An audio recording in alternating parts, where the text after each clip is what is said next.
Mecca Medina ৪৫০০ kilometre রাস্তা, ৭ সমুদ্র ১৩ নদী পার করে সেই জেদ্দার ঘাটে যেতে হবে। হুজুর আমি পারবো কি করে?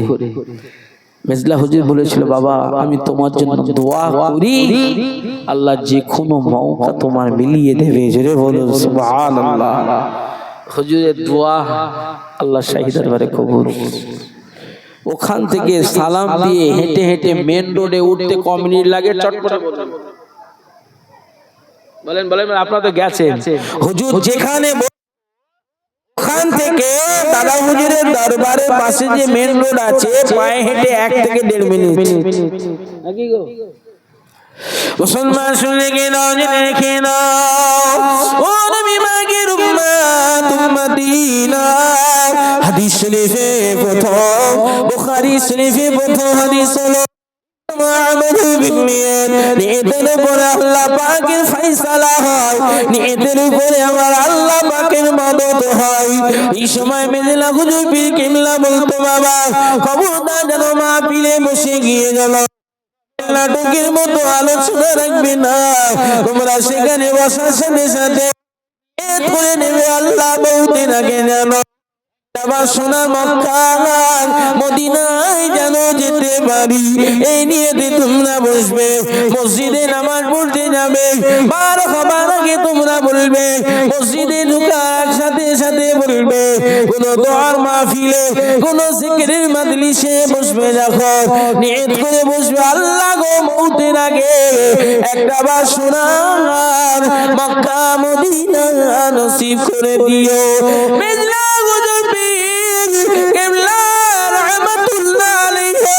হুজুর আমার ওই পিরিয়ডে মুরিদকে বললো, বাবা তোমার জন্য আল্লাহ তোমার নসিবে যেন মিলিয়ে।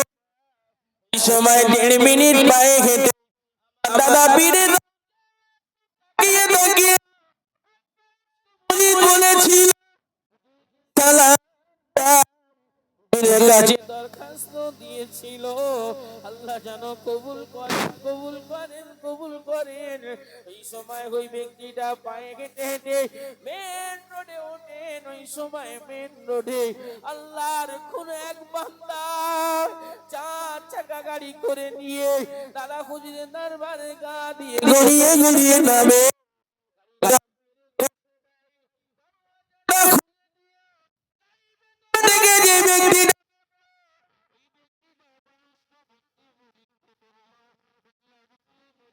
সালাম দিল, আসসালামু আলাইকুম।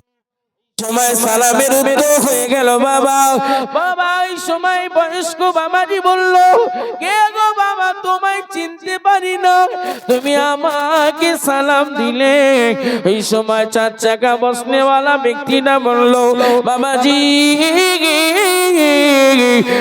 তুমি আমায় চেনো না, আমি তোমাকে চিনি না, তুমি আমায় সালাম দিয়েছো, আমি তোমার সালামের উত্তর দিয়েছি। বাবা কে গো বাবা?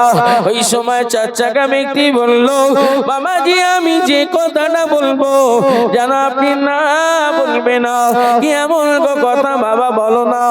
এই সময় বলেছিল 4 চাকা নামনে ওয়ালাটা বলেছিল, বাবাজি এই বছরে আমার আব্বা যান হজ পাকে যাবে, টাকা পয়সা জোগাড় করেছে, আব্বা জান এই বছরে হজ পাকে যাবে, আব্বা জান এই বছরে হজে যাবে বলে লাগে সামানা টোটাল গুছিয়েছে, কিন্তু না না, আব্বা জানের শরীর অসুস্থতার কারণে আব্বা জান চিরবিদায় নিয়ে কবরের মানুষ হয়ে গেছে। কিন্তু বাবাজি আমার আব্বা জানের এই সমগ্র টাকাগুলো আমি হজের জন্য ব্যয় করতে চাই, আমি অন্য খাদে লাগাতে চাই না।